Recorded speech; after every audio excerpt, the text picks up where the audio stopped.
What if the kindest person in the room is also the most broken? What if the one who never says no is slowly disappearing? Not because the world is cruel, but because they handed themselves away piece by piece to people who never even noticed. Right now, stop for a second and ask yourself this. When was the last time someone showed up for you the way you always show up for them? If that question just made your chest feel heavy, then do not move, do not scroll, because this story will change how you see yourself forever.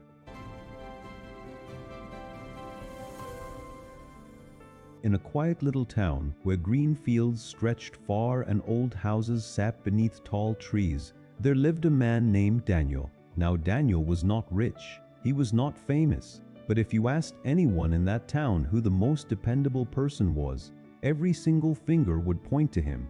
If a neighbor's bicycle chain snapped in the middle of the road, they did not call a mechanic, they called Daniel. If someone needed heavy boxes moved before sunset, they walked straight to Daniel's door.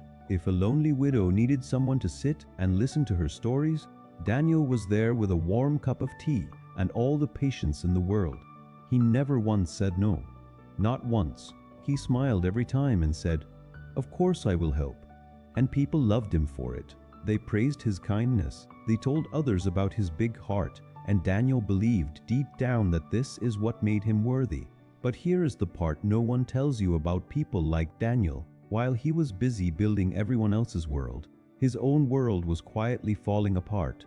His garden was overgrown with weeds. His windows had cracks he never got around to fixing. His roof had a leak that grew worse with every rain. His own life was screaming for attention, but Daniel could not hear it because he was too busy answering everyone else's calls.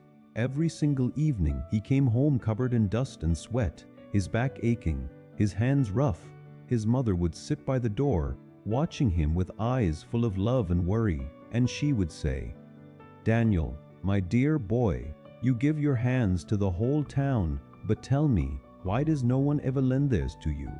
And Daniel would give that same tired little smile and whisper, "It is all right, Mom. One day people will remember my kindness, and they will come for me too." But now listen carefully. That day never came. One evening, the sky went dark without warning. Heavy winds started howling through the streets, and everyone in the town scrambled to protect their belongings before the storm arrived. Daniel ran outside too, but not toward his own garden, not toward his own things. He ran straight to his friend Oliver's yard, where tools and expensive equipment were still scattered in the open. Together they worked fast, covering everything, dragging things into the shed, tying down anything the wind could carry. But the whole time Daniel was saving Oliver's world, his own garden furniture was being tossed by the wind. His plants were being ripped from the soil. His wooden boxes cracked open under the rain, and by the time Daniel finally made it home, it was too late. Everything was destroyed. He stood on the front steps, rain streaming down his face, staring at what used to be his only place of peace. Now, nothing but a muddy ruin. His mother came behind him, gently placed a warm towel over his trembling shoulders, and said something he would never forget. "Daniel, tonight you saved everything except what was yours." He did not say a word, but something deep inside him, something that had been bending for years, finally snapped. The next morning, with heavy eyes and a confused heart, Daniel walked to the edge of the town where old Mr. Harris lived, a wise retired teacher in a small stone cottage near the river.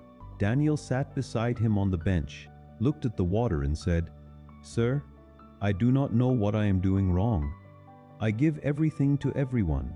I help without being asked, but I feel so empty. I am not tired from the work. I am tired from the people. Why does it feel like my own kindness is destroying me?" Mr. Harris did not answer right away. He watched the river flowing gently and then said, "Daniel, do you see this river?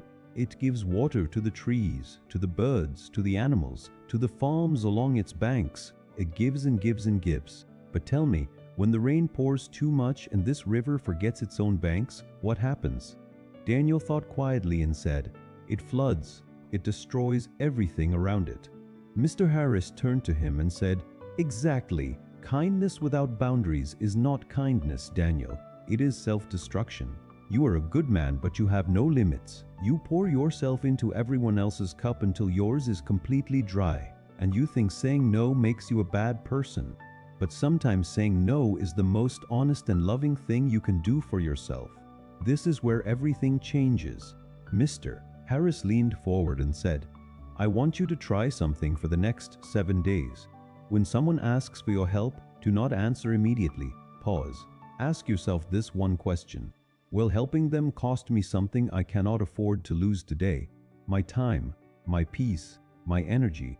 If the answer is yes, then simply say, not today. Just try it, Daniel, and watch what happens. The very next morning felt different already. Around noon, Oliver came rushing over and said, Daniel, I need you to help me move a heavy box right now. Daniel looked at Oliver. Then he looked at his own broken fence, the one that had been falling apart for months, the one he kept ignoring because someone always needed him more. His heart screamed yes. But he remembered Mr. Harris. He took a slow breath and said, Oliver, I am sorry. Today I need to fix my own fence. I can help you another time, but not today. Oliver's face went blank. You are saying no? You never say no. Daniel just nodded quietly. Oliver walked away looking upset, and guilt crept into Daniel's chest, but he stayed. He picked up his tools and got to work, and within a few hours, the fence that had been broken for months stood tall and strong again. For the first time in longer than he could remember, Daniel felt something he had forgotten, pride in taking care of himself. The next day, 2 neighbors knocked, asking for small favors, carrying bags, fixing a chair. Daniel politely said he was busy with his own work, and that evening, instead of collapsing into bed feeling drained and used, he felt something unfamiliar, lightness, a quiet, warm calm that filled his entire chest. On the 4th day, the sky turned gray again and rain pounded down hard. This time, Daniel's roof started leaking badly. He stood in his hallway and looked at the front door, waiting, hoping that maybe just one person, just one, would knock and offer help the way he had knocked on their doors 100 times. But no one came, not one single soul. And here is the beautiful part. He was not angry. Something new rose inside him instead, strength. He grabbed his tools, climbed up, and fixed that roof with his own 2 hands. It took hours. It took patience. But when he finished, he sat beneath that solid, dry ceiling and whispered to himself, so this is what it feels like to finally depend on me. Weeks passed, and slowly, Daniel became a completely different man. He stopped running the moment someone called his name.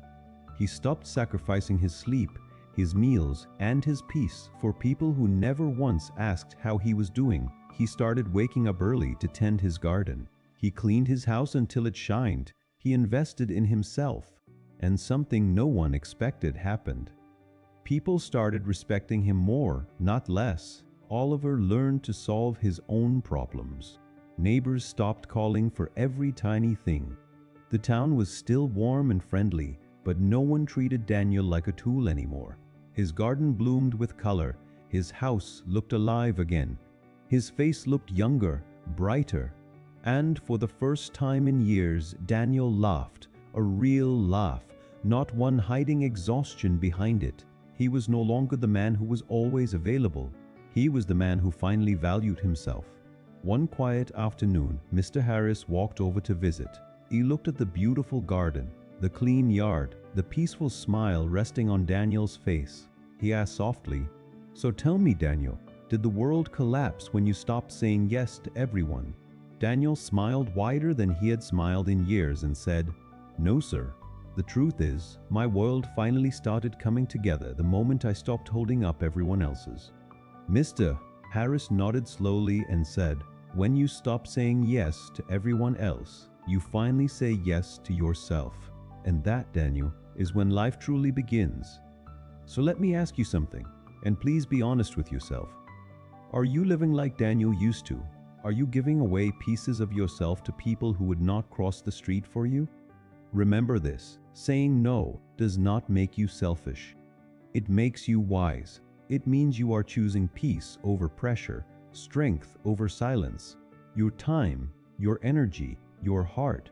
These are not unlimited resources. Protect them fiercely, because the world will only start respecting you the moment you start respecting yourself. If this story touched something inside you, share it with someone who needs to hear it today. Leave a comment telling me what part hit you the hardest. And if you have not yet, come be part of this family, because stories like this one can quietly change a life.